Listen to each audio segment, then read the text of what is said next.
अब देखिए, कांग्रेस पार्टी और विपक्षियों को भारत की महिलाओं का गुस्सा झेलना पड़ेगा। मैंने तो कल ही बता दिया, ये काला दाग कांग्रेस और उनके साथियों के ऊपर लग गया है, वो जिंदगी भर साफ नहीं कर पाएगा। इतना ऐतिहासिक और महत्वपूर्ण बिल, महिलाओं को पार्लियामेंट और असेंबली में जगह देना, इसमें क्या आपत्ति हो सकते थे? बहाना मार करके इतना महत्वपूर्ण बिल को गिराया, ये तो मैं मानता हूं कि देश के लिए भी एक काला दिवस रहा है और ये काला दाग कांग्रेस और उनके सारे साथी हैं उन पर लग गया है, जो मिटा नहीं पाएगा। देखिए, लोकतंत्र में महिलाओं को अधिकार देने के विचार की हत्या करने वाला ये विपक्ष अगर इसको महिलाओं का अपमान करके अपनी जीत मान रहा है तो निश्चित रूप में वो एक बड़ी पराजय के लिए अपने आप को तैयार कर ले।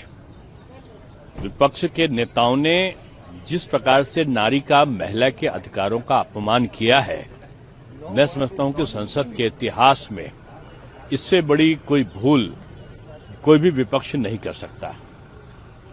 सर, बीजेपी की आगे की रणनीति क्या है? नहीं, जनता के, देखिए, लोकतंत्र में जनता सबसे बड़ी परीक्षक है और जनता के दरबार में इस बातों को रखेंगे। जिस प्रकार से विपक्ष का आचरण रहा है वो दंड के पात्र है जनता के द्वारा, और निश्चित रूप में विपक्ष को इसका फल जो है भुगतना पड़ेगा। अरे ये कौन है लोग हैं जो केवल नारी के नाम पर दो लोगों को, प्रियंका जी और सोनिया जी, उनको ही नारी शक्ति का पहचान मानती हैं। इनको भारत की असली नारी शक्ति जो गांवों में बसती है, जो मध्यम वर्ग से होकर आती है, उससे कोई लेना देना नहीं है। ये केवल बहाना ढूंढते हैं और इनके तो विचार पहले से स्पष्ट हैं। 27 सालों में अगर इनको देना था तो 27 साल से, बल्कि 30 साल से ज्यादा कोई इन्होंने इसको लटकाया क्यों? और जब एक देश का प्रधानमंत्री इनकी सारी बात मान रहा हो कि भैया आओ, मैदान पे आओ, तुम जो कहोगे, भविष्य में हम कोटा और बढ़ाएंगे, हम 15 साल के अंदर हम उसका और विस्तार करने की योजना बना रहे हैं। उन्होंने यहां तक कहा कि परिसीमन के संदर्भ में किसी प्रकार की विसंगति नहीं होने देंगे, किसी भी राज्य का कोई भी नुकसान नहीं होगा।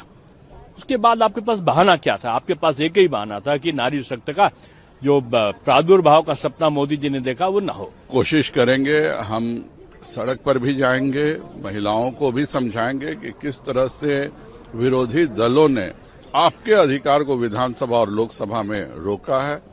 हमें पूरा विश्वास है कि इस देश की महिलाएं ऑपोजिशन के सांसदों को इतना मजबूर कर देंगी कि अगले 3 महीने में यह बिल निश्चित तौर पर पास कराना उनकी मजबूरी हो जाएगी, और नहीं तो वो अपने क्षेत्र भी नहीं जा पाएंगे। सर, प्रियंका गांधी का ये कहना है कि उन्नाव, मणिपुर, ऐसे कई केस थे महिलाओं से जुड़े हुए जिनको इंसाफ नहीं मिलता। हर किसी जगह पर इंसाफ मिलता है। हम किसी भी प्रकार की दिक्कत लॉ एंड ऑर्डर में नहीं करते हैं। लॉ एंड ऑर्डर की दिक्कत क्या होती है यह कांग्रेस के जमाने में समझनी चाहिए, और जहां जहां कांग्रेस की सरकारें, आज जो बंगाल की सरकार है तृणमूल की, वहां पे स्थिति देखिए, जहां पे जिस प्रकार से चीजें कर्नाटका में हुई हैं वह सबों के समक्ष है। तो कांग्रेस हत्या, कांग्रेस बलात्कार, कांग्रेस सारे जो तरह के रिश्वत के घोटाले होते हैं उनकी प्रतीक है। हम सुचिता की राजनीति करते हैं और महिलाओं को उनके अधिकार दिला के रहेंगे। भारत के इतिहास में एक काला दिन कल निश्चित कर दिया, जहां पर उन्होंने देश की मातृशक्ति के साथ विश्वासघात करा। इस सदन ने एक मिलकर जब यूनानिमसली पास करा था नारी शक्ति वंदन अधिनियम बिल, तो तब एक वादा कर दिया था, कल वचन पूर्ति का दिन था। लेकिन कांग्रेस और पूरा का पूरा विपक्ष केवल और केवल अपने राजनीतिक स्वार्थ को उसने सर्वोपरि रखा और इस देश की माताओं और बहनों के साथ विश्वासघात करा। जब आपने बिल पारित कर दिया था, जब इसे कानून बना दिया था, तो इसको 2029 में लागू करने में इन्हें क्या दिक्कत थी? और बार बार जो ये डिलिमिटेशन की बात कर रहे हैं, मैं याद कराना चाहूंगी कि डिलिमिटेशन इज कंडीशन प्रेसिडेंट, इसको इन्वोक करने के लिए ये सहमति, सर्वसहमति विपक्षी दलों ने 2023 में ही दी थी। कल इन्होंने अपने हाथ खींच लिए। लेकिन मैं पुनः कह रही हूं, इस देश की मातृशक्ति के श्राप का हिस्सा बनेगा विपक्ष। आगे की क्या रणनीति रहेगी? आगे आप देखिएगा, हम जन जन तक ये बात, जो धोखाधड़ी इन्होंने करी है, ये जन जन तक लेकर जाएंगे।